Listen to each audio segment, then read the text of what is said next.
अच्छा, next topic है hisses law. अब देखिए, हिसेस लॉ से पहले आप जरा यहाँ जाए। एक टॉपिक है जिसे कहते हैं calorimetry. Calorimetry in simple word कहते हैं हीट मेजरमेंट को। हीट मेजर करने को कैलोरीमेट्री कहते हैं। तो हीट हम दो तरीकों से मेजर करते हैं, direct calorimetry and indirect calorimetry. Direct calorimetry जिस इंस्ट्रूमेंट की मदद से हम करते हैं उसे कैलोरीमीटर कहते हैं, और फेमस कैलोरीमीटर है बम कैलोरीमीटर। एक बम कैलोरीमीटर एक चेंबर है। क्या है? एक चेंबर है, और इस चेंबर की दीवारों को हमने इंसुलेट किया है वुड के साथ या वूल के साथ या दूसरे चीजों के साथ। ठीक है, हम क्या करते हैं, हम जब किसी केमिकल रिएक्शन के दौरान जो हीट रिलीज होता है या एब्जॉर्ब होता है उसे अगर कैलकुलेट करना चाहते हैं, इसमें हम सॉल्वेंट डालते हैं, फॉर एग्जांपल वाटर, और वो केमिकल ए और बी हम इसमें डाल देते हैं। ए और बी आपस में रिएक्ट करके प्रोडक्ट बनाएगा। अगर ये केमिकल एक्सोथर्मिक हो और ये हीट रिलीज करता है तो इस हीट को कौन एब्जॉर्ब करेगा? वाटर। चूंकि ये एक सील कंटेनर है तो ये हीट बाहर नहीं जाता, और हमने यहाँ पे थर्मामीटर लगाया है। तो पहले हम क्या कर लेते हैं, जब हम एक्सपेरिमेंट स्टार्ट करते हैं तो हमने केमिकल ऐड नहीं किया, T1 टेम्परेचर नोट करते हैं। फॉर एग्जांपल वो टेम्परेचर है 2 डिग्री सी, और बाद में जब हम एक रिएक्शन कंप्लीट करते हैं थर्मामीटर आपको बताता है कि अब टेम्परेचर है 40 डिग्री सी। तो इस रिएक्शन के दौरान कितना हीट प्रोड्यूस हुआ है, तो T2 से T1 को क्या करें, माइनस करें, तो 38 डिग्री सी। तो इस तरीके से हम इसकी मेजरमेंट कर सकते हैं। दूसरा तरीका है इनडायरेक्ट कैलोरीमेट्री, कि आप इंस्ट्रूमेंट यूज ना करें बल्कि थ्योरेटिकली हिसेस लॉ की मदद से आप किसी सिस्टम के हीट को क्या करें, उसको मेजर करें। तो जो हिसेस लॉ है ये इनडायरेक्ट कैलोरीमेट्री है, यानी ये डायरेक्ट कैलोरीमेट्री नहीं है।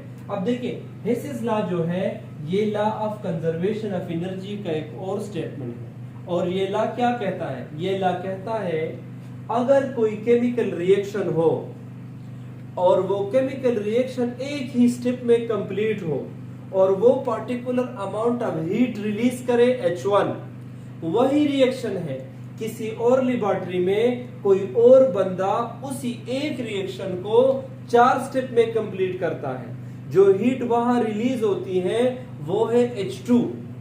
तो ये ला कहता है चाहे ये रिएक्शन एक ही स्टेप में कंप्लीट हो या एक से ज्यादा स्टेप में कंप्लीट हो, दोनों का जो हीट होगा वो क्या होगा, वो सेम होगा। अगर एक ही प्रोडक्ट बने तब, फॉर एग्जांपल मैं इस मार्कर को बनाता हूं कि इंडस्ट्री में, और एक ही स्टेप में मैं रिएक्टेंट को मिलाता हूं तो ये बनता है और 10 जूल एनर्जी रिलीज होती है। एक और इंडस्ट्री है जो इस केमिकल को बनाने के लिए 100 स्टेपों से पास होके ये मार्कर बनता है। तो वो चूंकि केमिकल सेम बनता है, केमिकल रिएक्शन सेम है, बस फर्क ये है कि एक जगह पे एक स्टेप में है और एक जगह पे मल्टीपल स्टेप में है, लेकिन दोनों का हीट एक्सचेंज सेम होगा। तो ये ला इसलिए कहता है whether the reaction completes in a single step or multiple step, heat changes जो है वो सेम होंगे। अच्छा, ये कौन से रिएक्शंस के लिए हम इस्तेमाल करेंगे? एलिमेंट्री रिएक्शंस के लिए, ऐसे रिएक्शन जो एक से ज्यादा स्टेप में कंप्लीट हो। नंबर 2, ऐसे रिएक्शन जो स्लो रिएक्शंस हो। नंबर 3, ऐसे रिएक्शन जो मल्टीपल स्टेप्स हो, जो अभी हमने एलिमेंट्री में, या ऐसे रिएक्शन जिसमें साइड रिएक्शंस हो, मेन प्रोडक्ट ना बने, यानी आप ये दो रिएक्टेंट हैं आपस में मिलके ये प्रोडक्ट बनाता है, मगर अगर ये दोनों रिएक्टेंट आपस में मिलके सपोज ये बनाएगा, ये किसी और को बनाता है, वो और जाके फाइनली ये मार्कर बनाता है। तो जब आपके पास क्या हो, साइड रिएक्शन हो, मेन प्रोडक्ट तक पहुंचने के लिए और रास्तों से आप पास हो, तो ऐसे रिएक्शंस के लिए हम हिसेस लॉ यूज करते हैं। अब इसकी डिटर्मिनेशन हम ऐसे करेंगे, सपोज एक रिएक्टेंट है A और वो डायरेक्टली एक प्रोडक्ट में कन्वर्ट होता है और उस रिएक्शन के दौरान जो हीट रिलीज है वो 8 जूल है। सेम प्रोडक्ट को बनाने के लिए एक बंदा उसे मल्टीपल स्टेप में कंप्लीट करता है। वो रिएक्टेंट O एक को लेकर B में कन्वर्ट करता है, B को C में, C को D में और D पर जाके प्रोडक्ट बनाता है। तो इधर जो हीट रिलीज है वो भी इसी मल्टीपल स्टेप के इक्वल होगा। तो देखिए किस तरह से, वो ऐसे, सपोज इस स्टेप से इस तक पहुंचने के लिए एंथैल्पी है H1, यहां से यहां H2, यहां से यहां H3 और यहां से यहां H4। सपोज ये 2 जूल है, ये 1 है, ये 2 है और ये 3 है, सबको आपस में प्लस करें, अगेन हिट आएगा। तो मकसद ये है कि रिएक्शन अगर एक ही स्टेप पे हो या मल्टीपल पे हो, एक में ये रिएक्टेंट अगर डायरेक्टली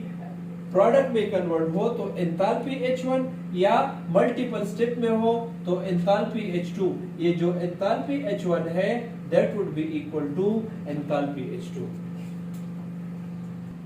अब देखिए एक एग्जांपल लेते हैं ताकि हम ये अंडरस्टैंड कर सकें। फॉर्मेशन ऑफ सोडियम कार्बोनेट, दो इंडस्ट्री है। पहले इंडस्ट्री में जो इंडस्ट्रियलिस्ट है वो सोडियम कार्बोनेट को एक ही स्टेप में बनाता है कि सोडियम हाइड्रोक्साइड को कार्बन डाइऑक्साइड के साथ रिएक्ट करता है तो सोडियम कार्बोनेट बनता है और साथ में एक बाय प्रोडक्ट भी बनता है। इस दौरान जो हीट रिलीज है इस केमिकल रिएक्शन में वो -89.98 किलो जूल पर मोल। एक दूसरी इंडस्ट्री है जिसमें ये सेम केमिकल दो स्टेप में बनता है। पहले स्टेप में सोडियम हाइड्रोक्साइड का एक मॉलिक्यूल एक कार्बन डाइऑक्साइड के साथ मिलके सोडियम बाइकार्बोनेट बनाता है और इस दौरान जो हीट रिलीज होता है वो -48.06 किलो जूल पर मोल। सही है।